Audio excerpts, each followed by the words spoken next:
రాష్ట్ర వ్యాప్తంగా ఎక్కడ పడితే అక్కడ అధికార పార్టీ అండదండలతో ప్రజల్ని దోచుకుంటా ఉన్నారు. ప్రజలకు ఉపయోగపడే కార్యక్రమాలని కూడా పథకాలని కూడా దాని ఇట్ట నిలువున దోపిడీ చేస్తూ ఉన్నారు. సింగనమల నియోజకవర్గంలో ఈ అనంతపురం జిల్లాలో రాష్ట్రం మొత్తం మీద మేము అధికారంలో ఉన్నాము కదా, ఏమైనా చేస్తామనే విధంగా ప్రవర్తిస్తున్న కూటమి నాయకులు ఒకటే మాట చెప్పాలనుకుంటా ఉన్నాం. చివరికి మహాత్మా గాంధీ జాతీయ ఉపాధి పథకంలో కూలి వాళ్ళ డబ్బులు కూడా మీకు చాలలేదు అడుగుతూ ఉన్నాం. రోడ్డు మీద పడి కొట్టుకుంటారు, మీకు సిగ్గు లేదా అని అడుగుతూ ఉన్నాం. ఆఖరికి చంద్రబాబు నాయుడు సింగపూర్లో ఊరేగేది కాదు. చంద్రబాబు నాయుడు మా ఊరికి రమ్మని చెప్పండి, మా జిల్లాకి రమ్మని చెప్పండి, చూడమని చెప్పండి, వాళ్ళు అవినీతి అక్రమాలు చేస్తే తెలుస్తాయి. ఆఖరికి ఒక వ్యవస్థీకృతంగానే చివరికి సస్పెండ్ అయిన ఫీల్డ్ అసిస్టెంట్లు కూడా ఇప్పటికి కూడా నార్పల్ లాంటి ప్రాంతాలు అనుకుంటాను వాళ్ళు విధులు నిర్వహిస్తూ ఉన్నారు. బినామీ ఫీల్డ్ అసిస్టెంట్ ఉన్నారు ఈ కాన్స్టిట్యున్సీలో. బినామీ ఎవరో ఈ విధంగా మేనేజ్ చేసుకుంటే వాళ్ళ తరఫున పనిచేసే ఫీల్డ్ అసిస్టెంట్లు ఉన్నారు. మొత్తం మీద ఒకే ఫోటో 20-30 గుంపులు పెట్టి జీతాలు తీసుకుంటా ఉన్నారు. ఒక ఆరోపణ ఒక విషయం బయటకు వస్తూ ఉంది. బొమ్మలాటపల్లి నుంచి కిందికున్న హెచ్ఎల్సి కాలువలో ఉన్న రిపేర్లని ఇట్లా ఎన్ఆర్జీఎస్ కింద అట్లాగే ఇరిగేషన్ కింద రెండింటి కింద బిల్లులు చేసుకుంటున్నారని ఒక ఆరోపణ వస్తూ ఉంది. ఆరోపణకి కలెక్టర్ గారు తీసుకెళ్ళాం. ఒకటే మాట చెప్పాలనుకుంటా ఉన్నాం. ఇక్కడ ఆఖరికి మీ దోపిడీకి అంతం లేదా? అన్నిట్లోనూ కూడా నాకరికి స్టోర్లలో దోపిడీ, చివరికి మున్సిపాలిటీ వర్కర్ల దగ్గర దోపిడీ. ఎన్ఆర్జీఎస్ అయితే ఓపెన్గా 200 రూపాయలు 300 రూపాయలు ఇవ్వాల్సిందే బాహాటంగా చెప్తా ఉన్నారు. ఆఖరి ముఖ్యమంత్రి గారు, అట్లాగే రూరల్ డెవలప్మెంట్ మంత్రి గారు ఉన్నారు, పవన్ కళ్యాణ్ గారు, ఆయన గురించి చెప్తా ఉన్నారు, బాహాటంగా చెప్తా ఉన్నారు. నీకు తెలియదేమో పాపం, ఎందుకంటే మీకు పరిపాలన తెలియకపోవచ్చు, లేకపోతే ఇదే పరిపాలన అనుకుంటూ ఉండొచ్చు, చెప్పి ఉండొచ్చు మీకు ఆఖరికి చంద్రబాబు నాయుడు గారు. కానీ ఇక్కడ కూలి వాళ్ళ వద్దండి, కార్మికులం అని చెప్పారు మీరు.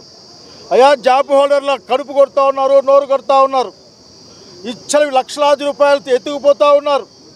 వాళ్ళు బహిరంగంగా చెప్తా ఉన్నారు. ఏం చెప్తున్నారంటే అన్ని స్థాయిల్లో వాళ్ళకి మేము వాటాలు పంపిస్తున్నామని చెప్తా ఉన్నారు.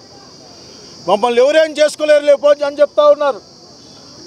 బెస్ట్ ఎగ్జాంపుల్ పుట్లూరు నార్పల బీకేస్ చూసుకోవచ్చు. పుట్లూరులో అయితే చివరికి ఆ ఫీల్డ్ అసిస్టెంట్ చెప్పిందే వేదంలాగా నడిచే కార్యక్రమాన్ని చూస్తూ ఉన్నాం. చనిపోయిన వాళ్ళకు కూడా ఆయన డబ్బులు ఇస్తాడు. బహుశా ఎట్లా పంపిస్తారు నాకు తెలియదు, కానీ చనిపోయిన వాళ్ళకు కూడా డబ్బులు డ్రా చేస్తారని వార్త వస్తూ ఉంది. అంతేకాకుండా నార్పల్లో సస్పెండ్ అయిన ఫీల్డ్ అసిస్టెంట్ ఆయన ప్రత్యక్షంగా అక్కడి నుండి విధులు నిర్వర్తించి ఆయన మేనేజ్ చేస్తూ ఉంటాడు. చట్టబద్ధంగా రాజ్యాంగబద్ధంగా గెలిచిన సర్పంచులకు దిక్కులేదు, ఎంపీటీసీలకు దిక్కులేదు, ఎంపీపీలకు దిక్కులేదు, వాళ్ళు చెప్పేవాళ్ళు లేడు. ఏమైనా మాట్లాడితే ప్రజాప్రతినిధుల పేరు చెప్పి భయపడించే ప్రయత్నం చేస్తూ ఉన్నారు. వైఎస్ఆర్సీపీ జగన్మోహన్ నాయకత్వాన పేద ప్రజల పక్షాన ఉంటుంది. ఈ దుర్మార్గాల్ని, ఈ దోపిడీని, దీని దోపిడీ అనే మాట కంటే ఇంకా పెద్ద మాట వాడాలి. చివరికి ఏందా కూళ్ళు ఎత్తుకుపోవడమే నాకు అర్థం కాకుండా, ఎవరి కోసం కష్టపడి పెట్టామంటే పేదవాళ్ళ కోసం, ఈ జిల్లాలో వలసలపై వాళ్ళని ఆపేందుకోసం పెట్టిన పథకం అది. ఇంత దుర్మార్గమైన విధాన్ని మేము వ్యతిరేకిస్తూ ఉన్నాం. వైఎస్ఆర్సీపీ దీన్ని చూస్తూ ఊరుకోదు. తొందరలోనే జిల్లా వ్యాప్తంగా చెప్పిన ఒక కార్యక్రమాన్ని కూడా మేము రూపుదిద్దుతూ ఉన్నాం.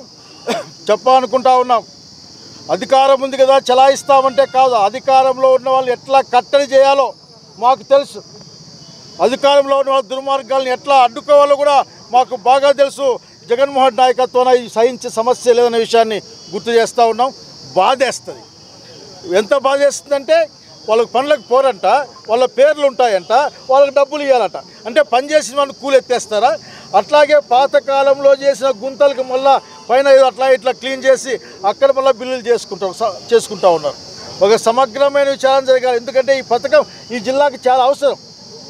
ఈ జిల్లాలో ఈ పథకం లేకపోతే ఇంకా కరోనా లాంటి టైంలో నాశనం అయిపోయింది మొత్తం అందరూ కూడా.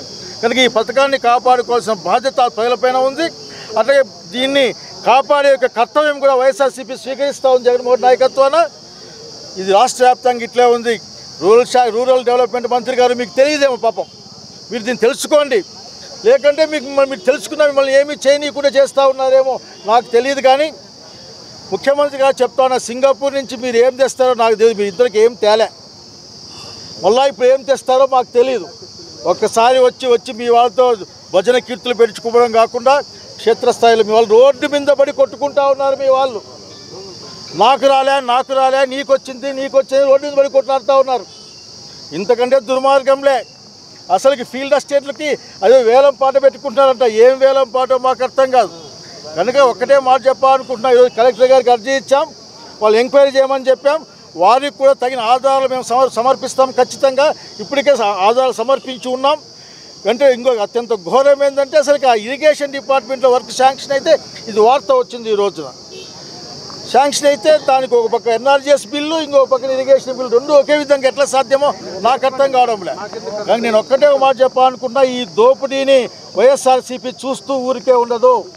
జగన్మోహన్ నాయకత్వాన అట్లాగే మా రవి పంచాయతీరాజ్ నాయకత్వాన్ని ఈ జిల్లాలో ఖచ్చితంగా ఎదుర్కొంటాం, ప్రజల పక్షాన్ని నిలబడతాం. ఈ కార్యక్రమాన్ని గట్టిగా అమలు చేసేందుకోసం ఇది మా కార్యక్రమం.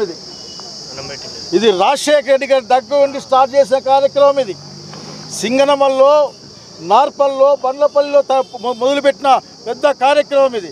కాబట్టి దీని పట్ల మా నియోజకవర్గానికి మరింత బాధ్యత ఉంది. ఖచ్చితంగా ఆ బాధ్యతని మర్చిపోం. ఈ దోపిడీని అరికట్టడం కాదు, ఈ దోపిడీదారులను వెంటనే ఎంక్వైరీ చేయాలి, తగిన విధంగా శిక్షించాలి. ఎవరైనా సరే భవిష్యత్తులో ఎన్ఆర్జీఎస్లో వేలు పెట్టాలంటే భయపడే విధంగా ప్రభుత్వం యాక్షన్ తీసుకోవాలని డిమాండ్ చేస్తూ ఉన్నాం. ఇది ప్రజాస్వామ్యబద్ధంగా చేసిన ఒక కార్యక్రమం. ఇది మమ్మల్ని ఇంకో విధంగా ఆలోచించే విధంగా చేయకూడదని ప్రభుత్వాధికారులు మేము కోరుకుంటా ఉన్నాం. అంటే నేను పవన్ కళ్యాణ్ గారికి తెలుసు తెలియదు నాకు తెలియదు, కానీ బహుశా అతనికి ఇదే అసలు రూరల్ డెవలప్మెంటే ఈ అధికార పార్టీ వాళ్ళు డెవలప్మెంట్ అని చెప్పినారేమో. బహుశా అధికార పార్టీ వాళ్ళ డెవలప్మెంటే రూరల్ డెవలప్మెంట్ అని చెప్పి ఉండే అవకాశం చంద్రబాబు నాయుడికి ఆ మాత్రం శక్తి ఉంది. ఇంతే ఇది ఇట్లే ఉంటుంది. ఎందుకంటే ఆ రోజున నీరు చెట్టు కార్యక్రమం గుర్తుంది నాకు ఆఖరికి. అట్లాగే పనికి హామీ పథకం అని ఒకటి ఉండేది ఇంతకుముందు, పనికి ఆహార పథకంలో ఎంతమంది సైకిళ్ళు కార్లుగా మారినాయి అప్పుడు లెక్కలు చెప్పాం. మళ్ళీ ఇప్పుడు అవసరం వస్తే ఆ లెక్కలని తీసి మారుతా అసెంబ్లీ రికార్డ్స్ గుట్టలుగా ఉన్నాయి. కాబట్టి ఇది అలవాటు వాళ్ళకి. అధికారంలోకి వస్తే ఇట్లా ప్రజలకు రావాల్సిన పథకాలను దోచుకు అలవాటు. పవన్ కళ్యాణ్ గారికి తెలియదు అనుకుందాం ప్రస్తుతానికి, ఆయన తెలుసుకోవాలి. హైదరాబాద్కి ఆ పక్కన తిరిగే కంటే ఇట్లా అనంతపురం జిల్లా లాంటి గ్రామాలకు వచ్చి వాళ్ళ యొక్క 100 మాతృగదులు కాకుండా ప్రజలతో మాట్లాడి న్యాయం చేస్తే బాగుంటుంది. లేకపోతే మేము చేయగలిగింది ఏం లేదు. ఎందుకంటే మీరు అంతే అనుకుంటాం, అంతే.